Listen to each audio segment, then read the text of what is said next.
ನಮಸ್ಕಾರ ಎಲ್ಲರಿಗೂ ಪ್ರಿಯಾ ಸುಚಿ ಚಾನಲ್ಗೆ ಸ್ವಾಗತ. ನಾನಿವತ್ತು ಒಂದು ಅದ್ಭುತವಾದ ವೆಜ್ ಪನ್ನೀರ್ ರೋಲ್ ರೆಸಿಪಿಯನ್ನು ತೋರಿಸ್ತಾ ಇದ್ದೀನಿ. ಇದನ್ನು ನೀವು ಮಕ್ಕಳಿಗೆ ಲಂಚ್ ಬಾಕ್ಸಿಗೆ ಮಾಡಿಕೊಟ್ಬಿಟ್ರೆ ತುಂಬಾ ಖುಷಿಯಿಂದ ತಿಂತಾರೆ. ಮಾಡೋದಂತೂ ತುಂಬಾ ಸುಲಭ.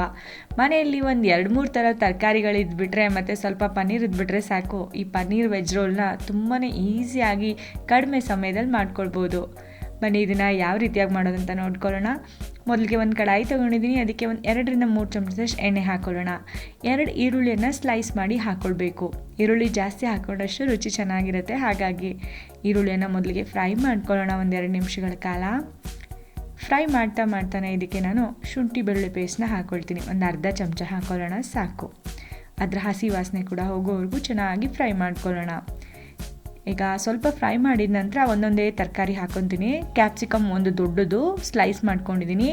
ಕ್ಯಾರೆಟ್ 2 ಕ್ಯಾರೆಟ್ನ ಸಣ್ಣದಾಗಿ ಕತ್ತರಿಸ್ಕೊಂಡಿದ್ದೀನಿ. 1 ಕಪ್ನಷ್ಟು ಎಲೆಕೋಸು, ಹಾಗೆಯೇ ಹಸಿಮೆಣಸಿಕಾಯಿ 2-3, ಪನ್ನೀರ್ನ ನಾನು ಕೊನೆಯಲ್ಲಿ ಹಾಕ್ಕೊಳ್ತೀನಿ. ಈಗ ಇದಕ್ಕೆ ಉಪ್ಪು ಹಾಕ್ಕೊಳ್ತಾ ಇದ್ದೀನಿ 1 ಚಮಚದಷ್ಟು. ರುಚಿಗೆ ತಕ್ಕ ಹಾಗೆ ಹಾಕ್ಕೊಳ್ಳಿ. 1/4 ಚಮಚ ಅರಿಶಿನ, ಅರ್ಧ ಚಮಚ ಧನಿಯಾ ಪುಡಿ, 1/4 ಚಮಚ ಜೀರಿಗೆ ಪುಡಿ, 1/4 ಚಮಚ ಕಾಳು ಮೆಣಸಿನ ಪುಡಿ ಮತ್ತು ಗರಂ ಮಸಾಲ ಪುಡಿ ಅಥವಾ ಚಾಟ್ ಮಸಾಲ ಪುಡಿ ಎರಡರಲ್ಲಿ ಯಾವ್ದಾರು ಅರ್ಧ ಚಮಚ ಹಾಕ್ಕೊಳ್ಳಿ.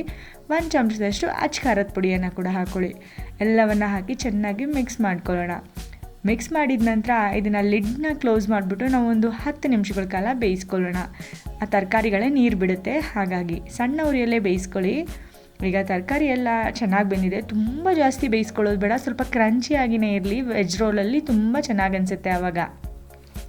10 ನಿಮಿಷ ಚೆನ್ನಾಗಿ ಬೇಯಿಸ್ಕೊಂಡು ಆದಮೇಲೆ ಒಂದು ಸಲ ಮಿಕ್ಸ್ ಮಾಡ್ಕೊಂಡಾದ ನಂತರ ಇದಕ್ಕೆ ನಾವೀಗ ಪನ್ನೀರನ್ನ ಹಾಕ್ಕೊಳ್ತಾ ಇದ್ದೀನಿ. ನಾನೊಂದು 100 ಗ್ರಾಮಷ್ಟು ಪನ್ನೀರನ್ನ ಈ ಥರ ಉದ್ದ ಕಟ್ ಮಾಡಿ ಹಾಕ್ಕೊಂಡಿದ್ದೀನಿ.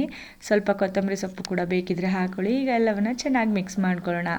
ಯಾವ ತರಕಾರಿ ಇಲ್ಲ ಅಂದರೂ ಕೂಡ ನೀವು ಬೇರೆ ತರಕಾರಿ ಹಾಕ್ಕೋಬೋದು ಅಥವಾ ಯಾವುದಾದ್ರೂ ತರಕಾರಿನ ಸ್ಕಿಪ್ ಕೂಡ ಮಾಡ್ಕೊಳ್ಬೋದು. ಇದನ್ನು ಕೂಡ ಪನ್ನೀರನ್ನ ಕೂಡ ಮಿಕ್ಸ್ ಮಾಡಿ ಲಿಡ್ ಕ್ಲೋಸ್ ಮಾಡಿ ಒಂದು 5 ನಿಮಿಷ ಸಣ್ಣ ಉರಿಯಲ್ಲಿ ಬೇಯಿಸ್ಕೊಳ್ಳೋಣ.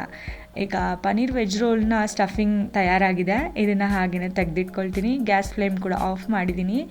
ಈಗ ರೋಲ್ ಯಾವ ರೀತಿ ಮಾಡೋದಂದರೆ, ನಾರ್ಮಲಾಗಿ ನೀವು ನಿಮ್ಮ ಮನೇಲಿ ಚಪಾತಿನ ಯಾವ ರೀತಿಯಾಗಿ ಮಾಡ್ತೀರಲ್ಲ ಅದೇ ರೀತಿಯಾಗಿ ಮೊದಲಿಗೆ ಚಪಾತಿಯನ್ನು ಮಾಡಿಟ್ಕೊಂಬಿಡಿ. ಎಷ್ಟು ಬೇಕೋ ಅಷ್ಟು ಚಪಾತಿ ಮಾಡಿಟ್ಕೊಂಬಿಡಿ.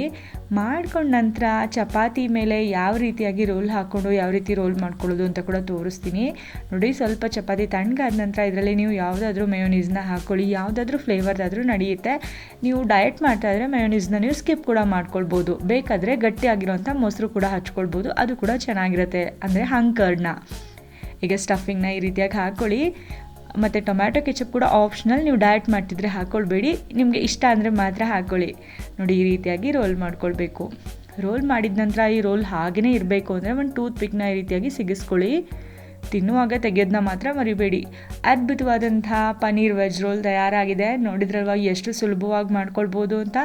ನೀವು ಮಕ್ಕಳಿಗೆ ಸ್ಕೂಲ್ಗೆ ಲಂಚ್ ಬಾಕ್ಸ್ಗೆ ಕೂಡ ನೀವು ಹಾಕ್ಕೊಡ್ಬೋದು. ಹಾಗೆ ಮನೆಯಲ್ಲಿ ಎಲ್ಲರೂ ಕೂಡ ತುಂಬಾ ಇಷ್ಟಪಡ್ತಾರೆ. 2 ಚಪಾತಿ ತಿನ್ನೋ ಬದಲು 2 ರೋಲ್ ತಿಂದುಬಿಟ್ರೆ ಸಫಿಷಿಯೆಂಟಾಗಿ ಬೇಕಾಗಿರೋಂಥ ಫೈಬರ್, ಪ್ರೋಟೀನ್ ಎಲ್ಲ ಸಿಗುತ್ತೆ. ನಿಮಗೂ ಕೂಡ ಇವತ್ತಿನ ರೆಸಿಪಿ ಇಷ್ಟ ಆಗಿದೆ ಅಂತ ಅಂದ್ಕೊಳ್ತೀನಿ. ಧನ್ಯವಾದಗಳು.